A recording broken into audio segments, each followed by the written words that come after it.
So again, what I mean by that is you're using hypnosis in order to achieve specific, clear results. In this case, specific financial results. Most traditional meditation that I'm familiar with is about achieving the state and all of the amazing byproducts that come out of meditation, which is a clearer mind, more energy, a deeper spiritual connection, etc., etc., etc. Hypnosis is practically applied meditation to achieving, whether you want to lose weight, quit smoking, overcome specific fears and phobias, achieve a certain level of financial success, and so on. So hopefully that makes sense. Let me see. We have Dave looking back on other questions. Enrollment Knuckles, thank you, Jesse. And Telman says, Jace, awesome. Judith says, definitely awesome, Judith. Ivan says, is the bi-monthly meeting on Zoom? You know, Ivan, we're going to try a few different methods for the meetings. I'm probably going to use Zoom, and I'll probably broadcast the Zoom directly into the private Facebook group as well. But the technology that we use is just going to be based on what works best, right? And Zoom, as far as I'm concerned, is the best webinar platform out there right now. So we'll probably do Zoom with pushing it through Facebook as well. Jesse says, just made the investment, ready to overcome every fucking thing. Awesome, Jesse. Great. I look forward to seeing you in there. Jesse Byrne. Awesome. There's a question here. I'm sure you'll see it in a second. This is from Justin. He says, can I join later at the same price? Is the bribe a one-time thing? The bribe is, I'm going to put a time limitation on the bribe, and I haven't decided when I'm going to cut that off.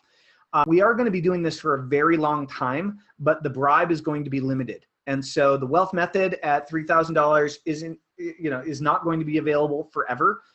However, if you don't join right now, I'm not going to, if you financially just can't swing it, if there's no possible way you can come up with $297, then it's not right for you. I mean, bottom line, if it's a question of paying for your food or joining the coaching club, or paying your rent or joining the coaching club, no, pay your rent, pay your electric bill, okay?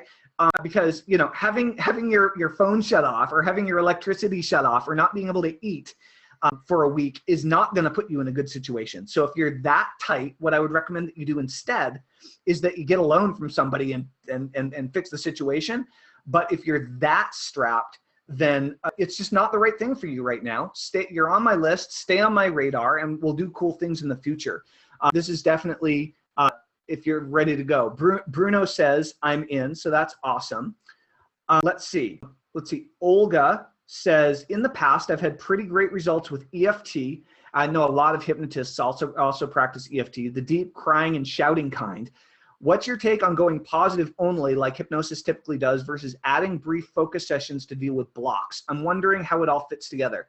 Olga, there are many different philosophies on this. I've found it to be most effective to simply install and upgrade the habits that you want to live the life you want to live. I don't believe you have to relive a bunch of past trauma in order to move forward. I've just never found that to be true. I find that when people completely flip out, when people start having tears running down their face and they do a regression therapy or whatever, it is very powerful and it's emotionally shaking for a client. And many times folks have become so numb to their world that that can shake them out of complacency. I don't think you need to be shaken out of complacency in order to develop new skills and habits, however. It's a way of kind of proving that there's change happening. But for me, especially if you're dealing with financial stuff, proof is in the pudding, Olga. Either you're making more money or you're not. Either you're coming up with ideas or you're not. Either you're more motivated to take action and you're doing more stuff or you're not. And I think hypnosis is very practical that way, and it doesn't have to involve you going through all sorts of pain and trauma in order for you to have an absolutely extraordinary life. I just don't believe that's true. Many, if not most hypnotists would disagree with me. And I have no problem with that. So not everyone has the same philosophy. Not everybody has the same belief. And I'll tell you that my beliefs and philosophy are constantly changing over time anyway.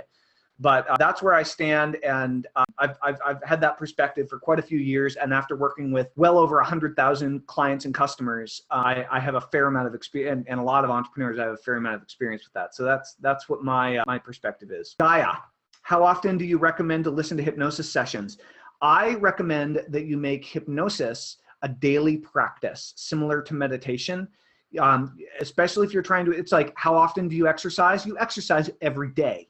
How often do you eat? You fuel yourself. You fuel yourself every day. How often do you fuel your brain and put the right stuff in your head? Every single day, if humanly possible.